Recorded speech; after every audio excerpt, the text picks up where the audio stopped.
Kalau kita aja nggak damai, apa yang mau kita bawa ke orang lain? Setidaknya kalau kita belum bisa membantu orang lain, kita bisa membantu diri sendiri dulu.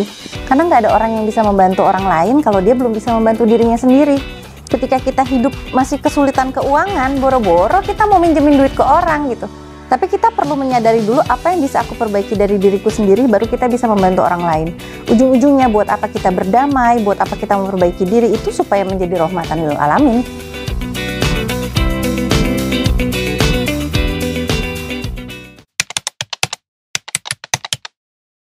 Oke, ini penting sekali dibahas soal berdamai dengan diri sendiri.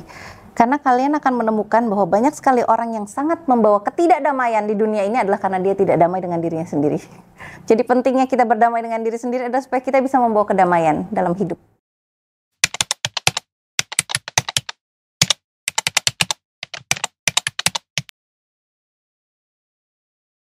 Sebenarnya dengan masalah hidup kita tuh biasanya nggak jauh-jauh dari penyakit mental, penyakit fisik, lalu kehancuran keuangan, terus udah gitu komorbid sakit sampai hampir meninggal dan meninggal.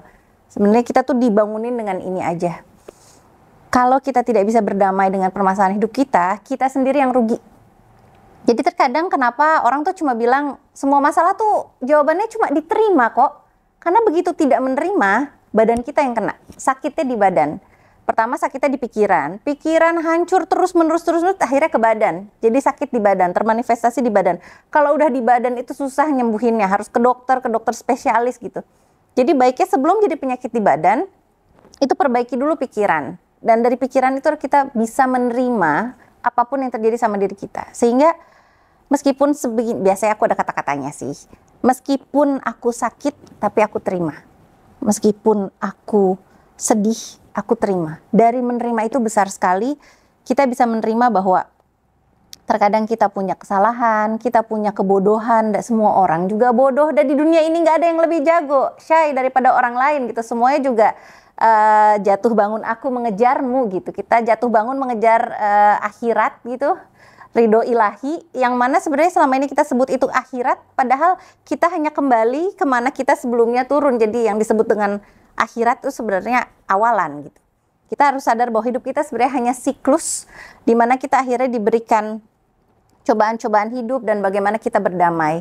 Ketika kita hidup di dunia, kita itu ada tugas-tugas tertentu, tapi intinya apapun yang kita lakukan, kalau mau mulai memperbaiki diri, mulailah dengan menerima, berdamai. Dengan berdamai nanti yang lainnya baru beres kemudian hari.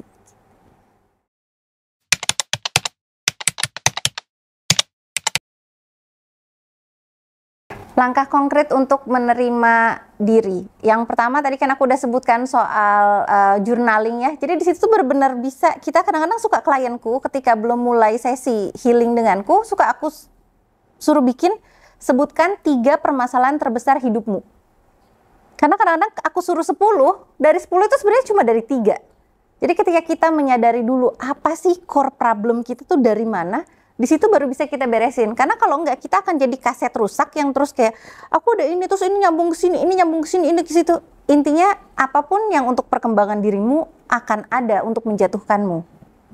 Sehingga kita perlu sadar ini sebenarnya semua masalah ini itu mengajarkanku apa. Kalau kita udah sadar itu untuk mengajarkan apa, akhirnya kita tidak fokus ke masalahnya, tapi kita fokus ke pembenaran dirinya.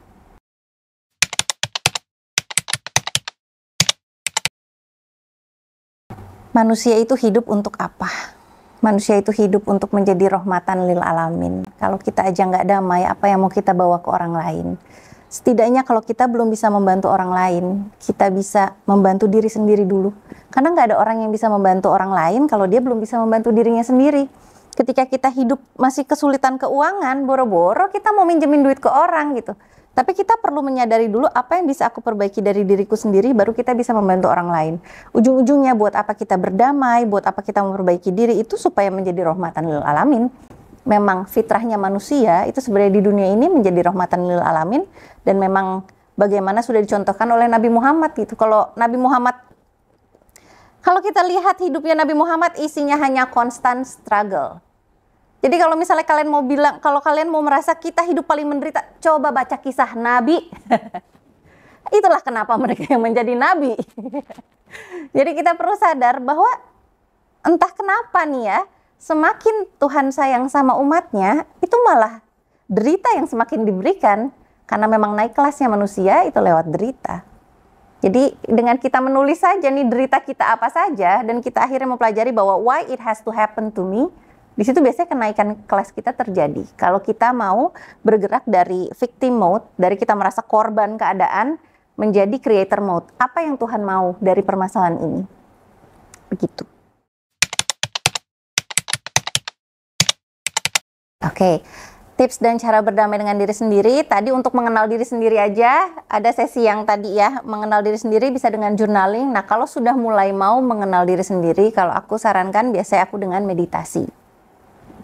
Jadi di awal kita itu meditasi untuk mengatur nafas, supaya kita lebih tenang, kita lebih rileks, kita lebih menerima apapun itu gitu. Sebenarnya sholat itu disuruh 5 kali sehari, supaya setidaknya 5 kali dalam sehari itu kita bisa menurunkan frekuensi otak dari beta ke alfa, ke rileks. Karena ketika kita rileks, banyak masalah yang bisa selesai dengan sendirinya. Karena biasanya ketika Tuhan memberikan masalah, sebenarnya jalan keluarnya ada di sini nih. Tapi kita tuh suka maunya di sini keluarnya nih, jalan keluarnya nggak ada, jalan keluarnya di sini. Untuk dari sini sampai ke jalan keluarnya bisa dilakukan apa? Tenang. Karena ketika tenang, semua akan terbuka dengan sendirinya.